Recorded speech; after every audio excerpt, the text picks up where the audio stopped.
Hey everybody, welcome to day one of the Vision Challenge. I am so excited that today is here. I've been working on this challenge for a long time. It has dramatically changed my life and my brand and my business, and I am so excited to share with all of you. So let's dive right in. So we'll do three things in this first quick video for day one of the Vision Challenge. Number one, I'm going to tell you exactly what I think you should do today. Number two, I'm going to give you some suggestions on the ways in which you can go about creating the vision for your life for this day one goal.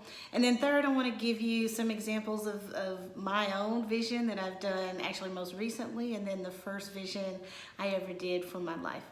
So first, let's start with what you need to do today. So number one, today on day one, this first goal is for you to dream about the life that you want. So I want you to pick a date, no more than 3 or maybe 5 years from today. Pick an actual date.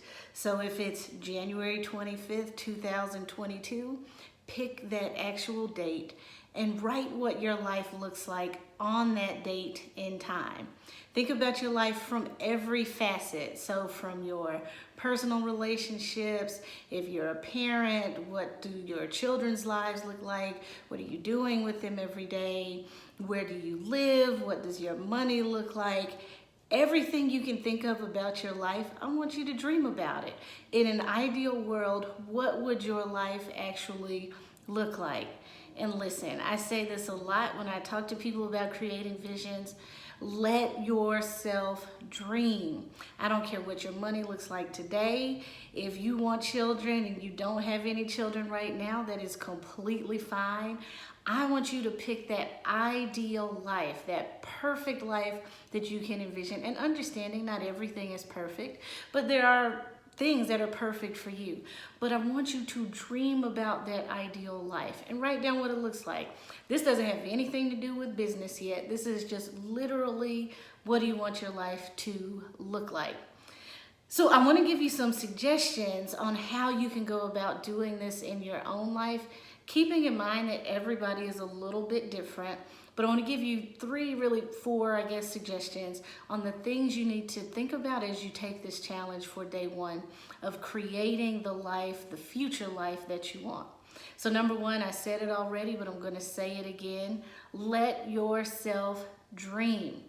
No matter what your current circumstances look like, it does not matter. Think about what you really, really want. And I know that's hard for some people, especially women. By the time you come home, take care of everybody else, cook and clean and get your clothes ready for the next day and everything else, you barely have any gas left in the tank, right? But listen, for the next 4 weeks, the next 28 days, it is about you and what you want for your life. So forget all that other stuff. Block some time. I asked y'all to block, I think about 30 minutes is appropriate a day. If you need longer, great. If it doesn't take that long, great. But give yourself some time to dream about your life, your brand, your vision for what you'd like to do. You owe that to yourself. All right, so that's my first piece of advice. Let yourself dream. The second piece of advice I have is go to your happy place. Y'all, don't do this in your office or in the same place where you feel drained and dejected every day. Go to the place that makes you happy. I don't care where that is. If it's Starbucks, if it's sitting at the bus stop, wherever it is, go to that happy place. And I want you to do that because I want you to feel your best as you are dreaming about your life. I don't want you to be limited by what your current circumstances might be. So find your happy place. If that's a corner in your house, if you have to go sit out in the car, go to your happy place. Number 3, when you get to your happy place, make sure you have something to write with. So I know a lot of you probably take notes on your phones and your laptops and that kind of thing. And that's okay. I like to use pen and paper or pencil and paper because I feel like I'm more connected to what I'm doing when I'm actually handwriting. So that's one reason I created the workbook. When I have done this exercise in the past, I didn't have a workbook because I was making it up for myself from lots of different places. But take something to write with or record your thoughts. If you haven't already printed the workbook, please go ahead and do that, because that will walk you day by day through the entire challenge. And the third thing, and is really the fourth thing, and this goes back to like the first point I made, but don't make any excuses.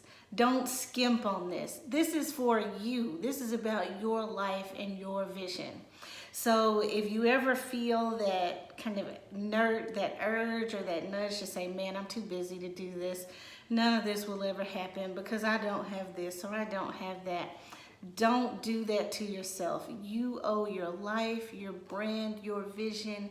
You owe better to yourself.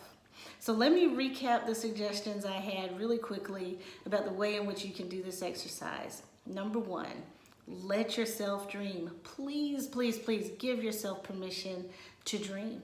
Number two, go to your happy place, not the place where you feel drained and dejected and like you are the priority on every list.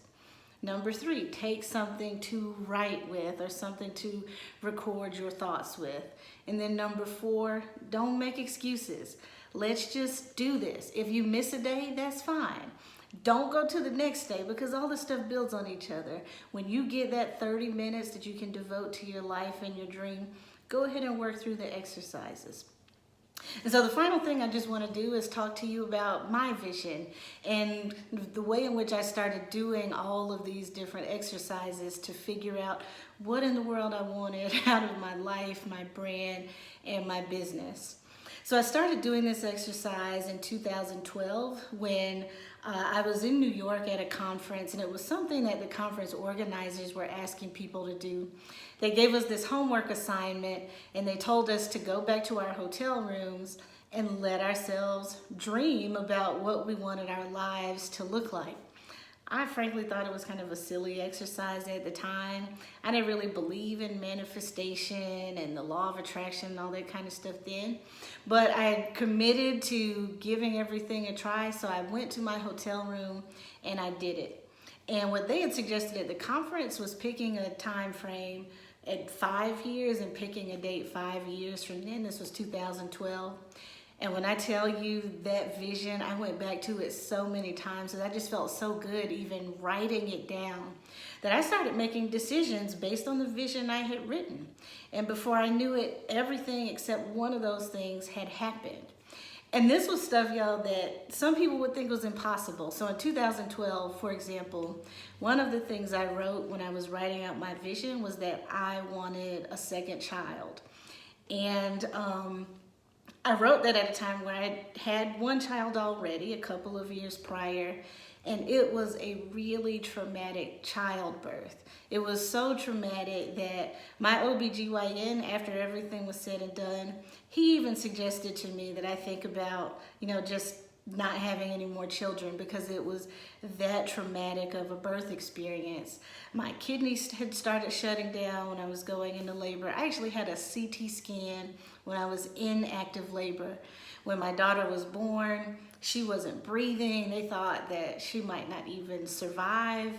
And so it was a really harrowing experience. And people thought I was crazy, frankly, to even want to think about having another child. And so me writing in my vision that I wanted to have a second child, not even knowing if I could carry another baby, it was a dream. It was something that truly, I didn't know, if it could ever actually happen. And it did. I wrote in my vision, I wanted to have a child. I wanted it to be a son because I had a daughter already. I had figured this whole thing out. And he was born a few years later. It didn't happen within, the time frame that I thought it would, but it did actually happen. So I'm not saying to you that this is going to be some, kind of like genie in a bottle type of thing where you rub the lamp and you get your wish. But I have to say, writing that vision down, and then not only writing it, but actually going back and looking at it and using it when I was making decisions, it just transformed my life. So that was the first vision I wrote in 2012. I have done this exercise every few years since then. Most recently, last year in 2019 is when I completed this exercise. And I want to read to you some of the things I wrote in my vision notebook last year before I typed everything up. So this is the notebook I used. This was actually a free notebook I got from a conference I spoke at Penn State. But I took this notebook out to the water because my happy place is the lake, the river, beaches, streams. So I went out to the river near my house. I just sat on a bench and I started writing. And here's what I wrote last year in 2019 about what I wanted my life to look like. I said I wanted to live in a beautifully renovated home. So right now, my spouse and I bought a house that was about 100 years old, and we're in the process of like figuring out how we're going to renovate the house. The goal is to actually gut everything.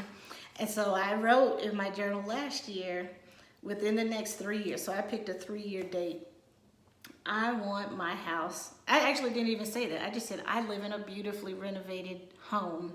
So I guess that's another suggestion I'll make to you. When you're writing this, write it as if it actually has happened. I live in a beautifully renovated home. I have X number of dollars in the bank. I pick my kids up at 2:30 each day. So that was another thing I wrote in my vision last year. I said, I want to pick my kids up from school at 2:30. And maybe it's not me some days, but I want my kids, when they leave school at 2:30, when school ends, I want somebody who they know, love, and trust to be there to pick them up. That it actually doesn't happen right now just because of the schedules that we have, but that's something I want within the next 3 years. I said I want my husband and I to take 2 international trips a year. That's something that doesn't happen right now, but that's something I want. I want to be at my ideal weight. So I now have 3 kids, and like many people who've had multiple children, I have not lost the baby weight yet, but 3 years from now, I will be at my ideal weight.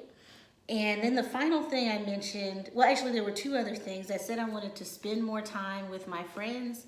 That's something I don't even know if I spent any time with my friends really last year, but that's something I really, really want to do. So I want to create a life where I have time to spend time with my friends. And then the final thing I mentioned in my vision that I wrote in 2019 is that I want to go to therapy once a month.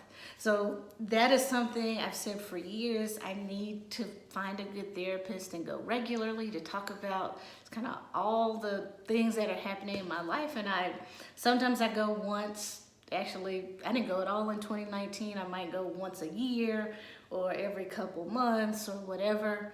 But in the future, by it was 2022, I guess, I will be going to a therapist once a month. I owe it to myself and my mental health. So that is the video for day 1 of the Vision Challenge. I hope you take some time and write out what you want your life to look like within the next 3 to 5 years. Again, pick that date and write about these things as if they had actually happened. And remember, when you do this, go to your happy place, take something to write with, no excuses, let yourself dream. And again, write the stuff as if it is happening. Don't write about it as if it's something that may happen in the future. Thanks, y'all. I will see you tomorrow.